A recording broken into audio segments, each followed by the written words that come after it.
What's up, random fandom? How's it going? Hope you guys are doing well. Today we're about to get into the latest breakdown from Shang Chi, from the new Rockstars and Erik Voss.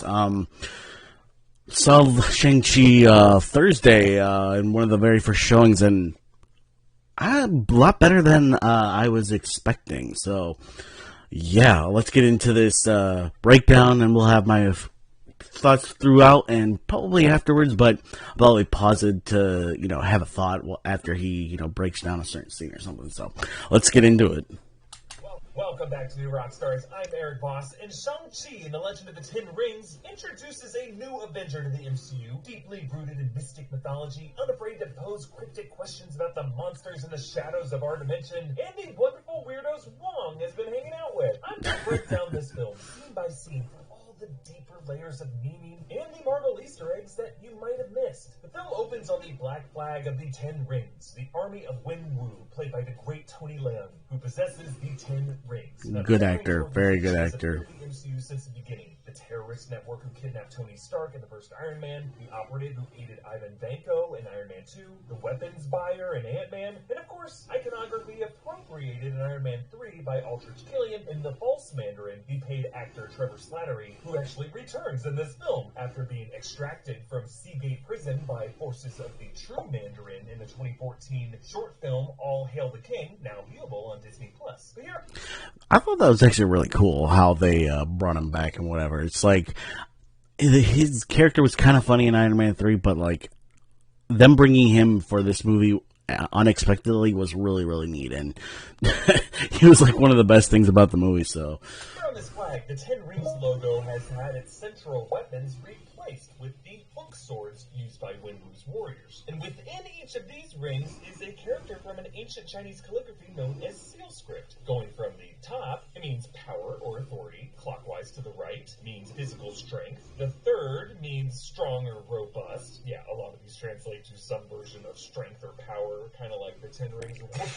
The fourth means extraordinary, magnificent, or great. The fifth means hero, heroic, or outstanding person. The sixth means power, influence. It's also associated with male genitals. The seventh means large, extensive, great in the literal sense. The eighth means powerful or grand, and also refers to things that are male. The ninth means strong or powerful. And the 10th means pomp or power. Now, Wenwu himself is based on the Iron Man villain of the Mandarin from the Marvel Comics, later renamed Shang Tzu, but he's also kind of based on Shang-Chi's traditional father, a character known as Fu Manchu. Yes, another bit of very problematic history that Marvel has retconned over the years. Now, in the comics, the Ten Rings are an ancient alien McLuhan technology, each containing the spirit of a cosmic warrior, giving each ring a different ability, but here the film reconceives them as equally powered wrist bracelets, evoking the iron strength bracelets of Chinese martial arts like Hung Gar. The Mandarin in the comics found the McLuhan rings in the crashed alien spacecraft of Axon Kar, and later on in this film it is said that Wenwu might have found them in a crater or a tomb, but it's never confirmed, though it looks like the post-credit scene starts to go more into their origin. Now, in the MCU past, Ten Rings members Raza and Jackson Norris bragged about the Ten Rings' history of conquest in the Asian continent. The bow and arrow once was the pinnacle of weapons technology. It allowed the great Genghis Khan to rule from the Pacific to the Ukraine. He was a warrior king. Inspired generations of men through the Middle Ages. And now we actually get to see that history, as Wenwu whips his Ten Rings into a shield that deflects all enemy arrows, the previous pinnacle of technology now being supplanted by his. And man, I am really, I find that kind of stuff, absolutely fascinating. Like, throwing back to, Iron Man 1 and all that kind of stuff, that's actually fantastic. That really is fantastic. That is so cool.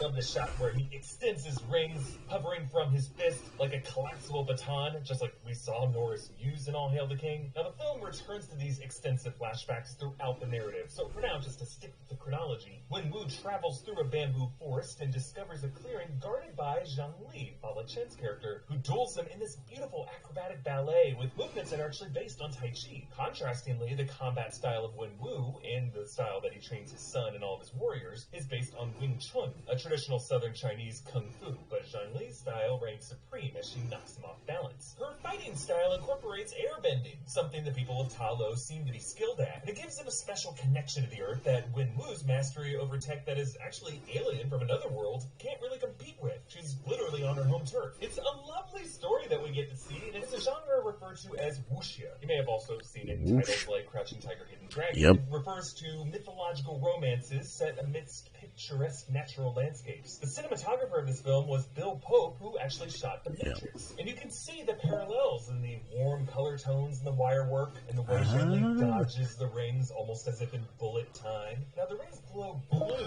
whenever they... That is interesting. That is interesting. The golden colors associated with Shang Chi and his mother and her people. Blue is a colder color tone associated with death, since that really is how Wen Wu uses these rings, whereas gold is associated with sunlight and life. Wen Wu gives himself a chance at life by locking his rings away, giving up immortality, falling in love with Zhang Li, and having two children, Shang Chi and Zhai Ling. Their mother gives them both these green pendant necklaces, but the fun comes to an end when Wen Wu's former enemies find him, the Iron Gang, and they attack while he's away, killing Zhang Li. Now, it is interesting that they are called the Iron Gang, and Iron Man is a longtime enemy to the Mandarin in the comics, but that might just be a parallel I've seen. So in his grief, Wen Wu returns to his rings, gets his revenge, and brutally trains his son into a killing machine to follow in his footsteps. He does this with the help of his lieutenant, Death Dealer, based on the killer Death Dealer Li Xinling. In the comics, Wen Wu orders Shang-Chi to kill the head of the Iron Gang, and Shang-Chi never returns home afterward, leaving his sister behind. Bringing us to the modern day in San Francisco. Shang-Chi, going by the name Sean, played by Simu Liu, lives in a garage, and there's a poster on his wall for the movie Kung Fu Hustle, a martial arts action comedy, a must-see, which also... I don't know. I definitely am in the minority on that, where it's just like, I didn't get the appeal for Kung Fu Hustle. I'm probably going to get hate for that, but like, it just didn't do anything for me, and I know I'm definitely in the minority of that because a lot of people praise that movie. Also features the use of iron strength bracelets. He and his friend Katie, played by Aquafina, work as valets at the Fairmont Hotel in a fun fake-out, since if you think about it, several other Marvel heroes have been introduced as owners of nice sports cars as opposed to the people who park them. Shang-Chi eats breakfast for Katie's family, but on the way in, outside the building, there's a poster reading Post-Blip Anxiety, You Are Not Alone, National Blip Support Hotline. I guess kind of like a post-Endgame version of what Steve Rogers had in Endgame, but now this for people going through the kind of trauma Monica Rambeau went through at the hospital, or that poor Midtown High tuba player who got tackled.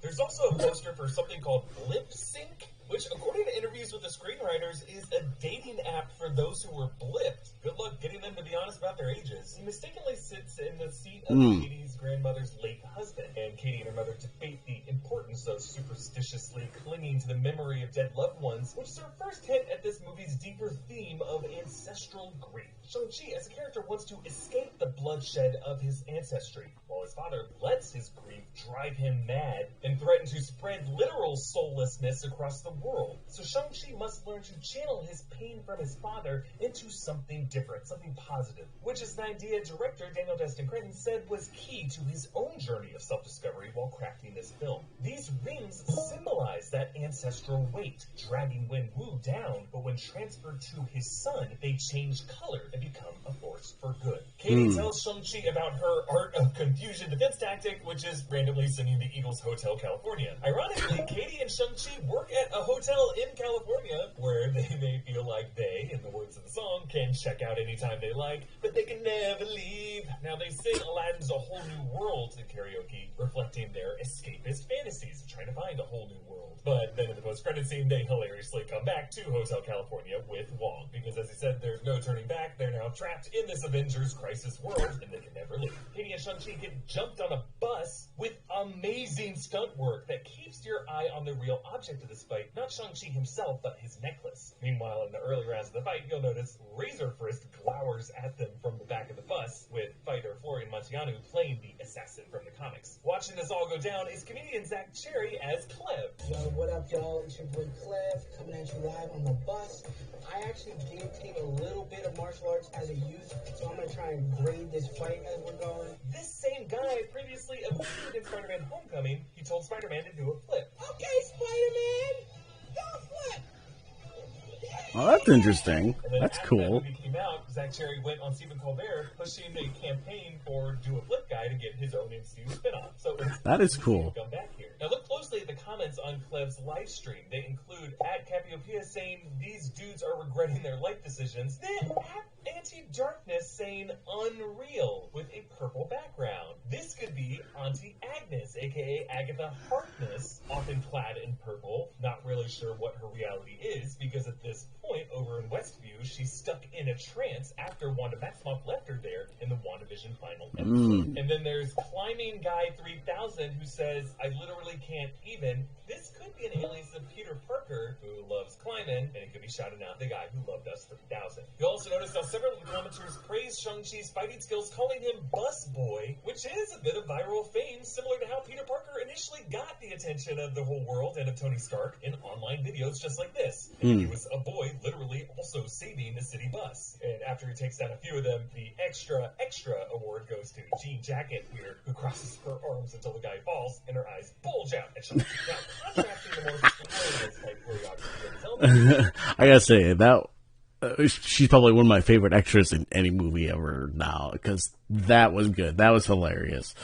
Shang-Chi's combat is more practical and slapstick. He uses his jacket, he springs off the elasticity of the bus joint bellows, all parts of his environment to subdue his foes. This style was made famous by Jackie Chan films, all coming from this movie's stunt coordinator, the late Brad Allen, who was a member of the Jackie Chan stunt team, who receives a lovely tribute in this movie's credits. And you can see more of this intricate stunt work later in the scaffolding fight. Shang-Chi uses the planks balanced on the bamboo to both swing himself down to the lower level while seesawing it to knock someone in the head, and then later knocks down an enemy to turn that person into a bridge to run across and then knock them down. It's all like a big elaborate game of mousetrap. It's super fun to watch. But back to the bus fight, it all goes down in 3 acts. The second act begins as the bus enters the tunnel. And notice the camera stays on Shang-Chi from the exterior of the bus as he works his way down. That's a really cool shot. It really is. Throws dudes out the window, just kind of mows them down, paralleling the amazing lateral camera movement in the iconic hallway fight in the 2003 movie Old Boy. But the third act of this battle creates this hilarious crisis of Katie having to take the wheel. Now, as Razor Fist slices the bellows, look carefully, because at first you can see the necklace around Shang-Chi's neck, but then he turns his back to us and Razor Fist starts moving his other hand around. And then when Shang-Chi kicks Razor Fist into the back half as it tears off around the turn, and he leaps at us into the front half of the bus, you can see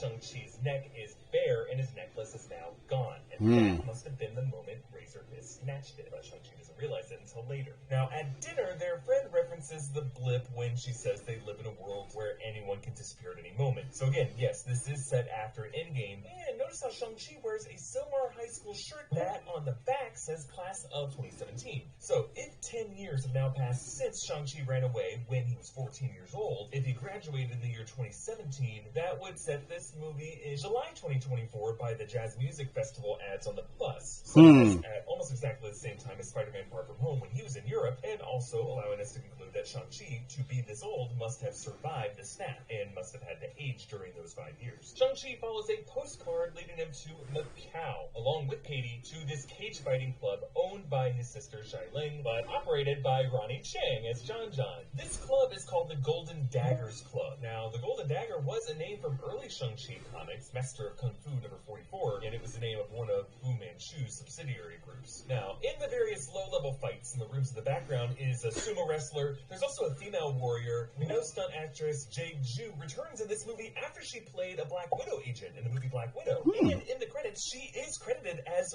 Widow, meaning she is the same character from Black Widow, which might be why she now wears black with a red belt. Oh, that's cool. She must be one of those freed Black Widows from the Red Room, and now she's fighting in Macau. Give her a spin-off. There's also a fighter with fresh, glowing red-orange, apparently a recipient of AIM's extremist treatment from Iron Man 3, suggesting that some of Aldrich Killian's test subjects might have gotten away from that battle, and one of them now has his life fighting in cage matches on the other side of the world. But the marquee match, of course, is Wong, Doctor Strange's fellow sorcerer, fighting Abomination. Now remember, Abomination was Emil Blonsky, Tim Roth, who fought the Edward Norton version of Hulk and Harlem in the 2008 film, and we believe has been imprisoned ever since. It is amazing to see him return in the MCU here. This version of him looks different, with a green hair color and head ends. He also wears pants, similar to his appearance from the comics. But this change was never explained. I presume the way Hulk's redesign between the 2008 film and the Avengers wasn't really explained here. But Wong does call him Emil in this movie, so it is the same character. After Abomination actually hits Wong, Wong gets him back by opening a portal to make Abomination knock himself out, similar to how Wong used clever portal tricks to beat Big Boy Cull Obsidian in Infinity War. Later, the two appear to retreat to what looks like a facility that looks like it has a high-tech containment cell in there. Maybe where Blonsky is being forced to stay when he's not sparring in Macau with Wong. This facility could be the Raft Prison, or some other facility overseen by Thaddeus Ross, because maybe Blonsky is being allowed to train as part of Ross and Val's upcoming Thunderbolts initiative, and maybe they only trusted Wong, the sorcerer, to be his chaperone. Meanwhile, Shang Chi fights his sister. Behind him is a flag that looks like the flag of Madripoor, the fictional Southeast Asian country that appeared in the Falcon and the Winter Soldier. The postcard, we found out, was sent not by Xialing, but by their father, a trick to trap both of them in the same place at the same time. Shang-Chi fights the Ten Rings warriors on the scaffolding and fights Death Dealer until his father appears and lends a gentle but terrifying ring-equipped wrist on his shoulder. So they all return to the Ten Rings compound, where Wenwu reconciles the MCU's past depictions of the Mandarin legend with the laughing how Aldrich Killian invented the Mandarin boogeyman identity, naming it after a chicken dish. And we actually see on his video screens footage of Tony Stark's captivity by the Ten Rings in the first Iron Man film. When plugs Shang-Chi and Xialing's necklace pendants into the eyes of the wooden dragon carving in his shrine, causing water to flow out and mystically bend, revealing the path in the bamboo forest maze that will lead to Ta Lo, Zhang Li's hidden kingdom that he was never allowed to enter, and where he now believes her soul to be trapped in a cave. Voices calling out to him. Now, in the Marvel Comics, Ta Lo is one of the God Realms, a small pocket dimension adjacent to Earth, the Great Canopy of Heaven, home to celestial dragons, and a phoenix-like Fen Huang, the wooden Quillen beast, and a canine-like Hete, and the race known as the Jian. I'm sorry if I mispronounced any of that. And surviving in this compound's dungeon is Trevor Slattery, Ben Kingsley, serving as the Jester. He recaps what he went through in Iron Man 3 and in the All Hail the King short, and when they stumble upon him here, he was quoting the knock knock knock monologue from Shakespeare's Macbeth, the drunken porter from Act 2, Scene 3, and in that scene, the porter imagines himself as the man answering the gate of hell, reinforcing one of the themes of that play, that the castle setting is really a form of hell for the characters. And for Trevor Slattery, this is a speech that amused Wenwu enough into keeping him around, which is super ironic, since Trevor ends up as a supporting player at this movie's Hell's Gate as it opens. Also, fun fact, Palpatine actor Ian McDiarmid played the porter in the famous 1978 production that starred Ian McKellen as Macbeth and Judi Dench as Lady Macbeth. He's accompanied by the adorable Morris, whom Katie calls a chicken pig, but Morris is actually a Dijang from Chinese mythology associated with the personification of Hundun, a legendary faceless being of primal chaos. This guy actually appeared back in Wenwu's research journal in the movie's opening minutes alongside sketches of several other mythological beings. Interesting. Here in Ta Lo. They break out and steal Razor Fist's car, and since we never hear his name spoken aloud in the movie, the fact that his name is written all over his car is really the only way we learn his name, using Morris to guide them through the bamboo forest maze until they reach Ta Lo, where Morris reunites with others of his kind, and they see lots of other mythological creatures, including the Huli Jing, that's a nine-tailed fox-like creature, the Fu Dogs, these are the big lion-like creatures that guard shrines and temples in pairs. These are also known as guardian lions, and Wenwu actually has statue versions of them at the gates of the Ten Rings compound. And the vermilion bird, representing the element of fire. And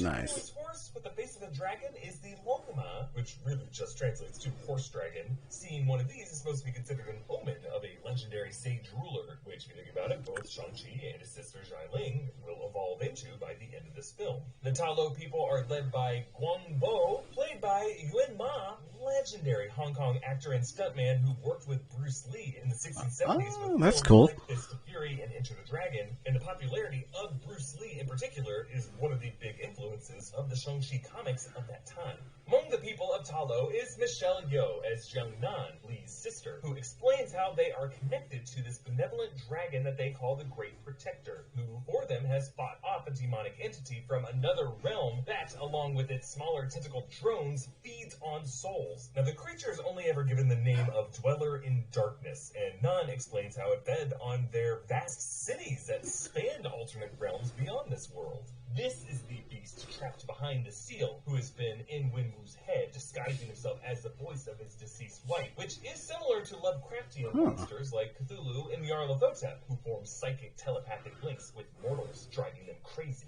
Nan says the Dweller of Darkness promises your greatest desires, an oddly specific Faustian offer, which could link with the cosmic dark magic of Peter Parker's wish fulfillment spell in Spider-Man No Way Home. And the pulsing beacon inside the 10 rings that Wong discovers in the post-credit scene could be setting up a supernatural interdimensional threat that the Marvel heroes will face in Doctor Strange in the Multiverse of Madness. A villain like Shuma Gorath, or one of the other tentacled elder gods, or the demon Kafan, who drafted the Darkhold, and in the comics initially cursed Wanda Maximoff with her sorcery. Or maybe a figure like Nightmare or Mephisto, of whom this beast could have been a weapon of their making. Also, this week's episode of What If brought back that mysterious interdimensional tentacle monster from the pilot episode, really the first continuity we've seen on that series. And we've only seen just one part of that giant creature so far. It was one of many mystic demons from other realms that Doctor Strange absorbed. Could these creatures be linked to the one we saw in Shang Chi? Well, while not everything we see on the animated What If series will cross over into the live-action MCU, this definitely parallels Shang-Chi's hints of this demonic tentacled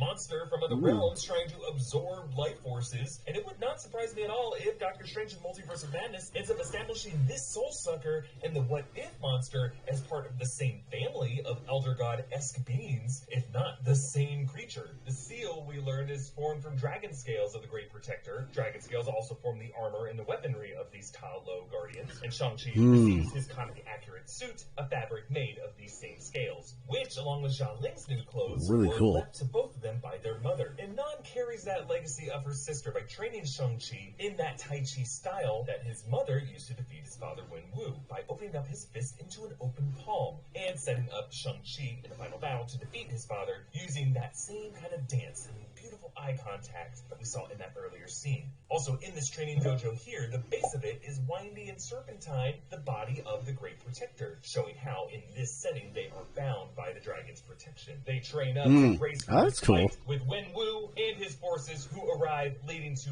this vicious battle between the Ten Rings and the warriors of Ta Lo. The father and son face off, but Wenwu blasts Shang-Chi into the water and begins hammering away at the gate, allowing soul suckers to leak into this realm. One of them snatches Death Dealer, and the two warring sides decide to join forces against these soul suckers, because only Ta Lo weaponry works against them. Meanwhile, deep in the water, Shang-Chi awakens the Great Protector and reconfronts his father at the foot of this crumbling seal. Now, after Shang-Chi failed to defeat his father using the same Wing Chun combat that his father taught him, this time he disarms Wenwu the same way Zhang Li did, using the more graceful Tai Chi movements, bending the rings to his will. And seeing that his great love lives on not in the imposter from beyond, but in the grace of his son, grace that persisted despite Wenwu's best efforts to stamp it out, Wenwu learns the core lesson of this film of ancestral grief, that the pain of our past isn't reason to destroy, it's fuel meant to rechannel to bring life. And I would argue, despite this being a pretty strong origin story for Shang-Chi in the MCU, as a whole, this movie is less of the story of the hero, but like other great Marvel films, like Avengers Infinity War, Captain America, Winter Soldier, and Black Panther, this is truly the story of the villain with a complex soul. Interesting, yeah, that's interesting to think about, yeah.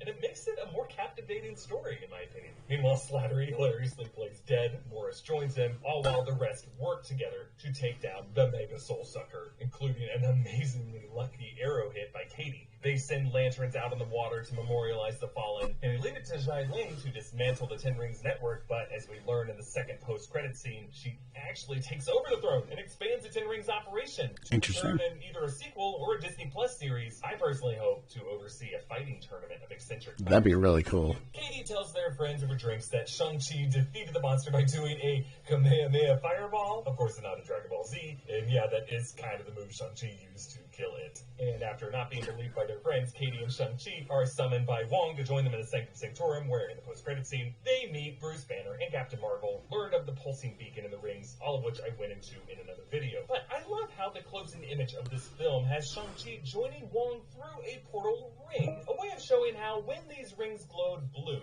they were heavy burdens chaining Shang-Chi to death, to the pain of his father, but now, as they glow golden, they represent a magical gateway to another world, to life for this future. Nice. You can That's support cool. New That is Rockstars cool. by checking out our merch options at newrockstarsmerch.com, like this amazing What If shirt design that I'm wearing. You can follow me on Instagram and Twitter at Erik Voss. Follow and subscribe to New Rockstars. Thanks for watching. Bye.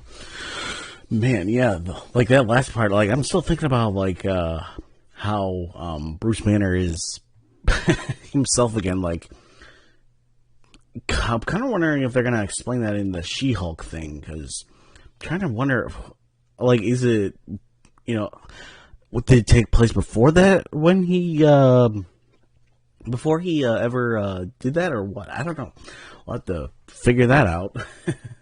But yeah, like in my opinion, Shang Chi is a lot better than I expected of a movie, and like the trailers didn't really do anything for me, but the movie was so much better than I was expecting, and yeah.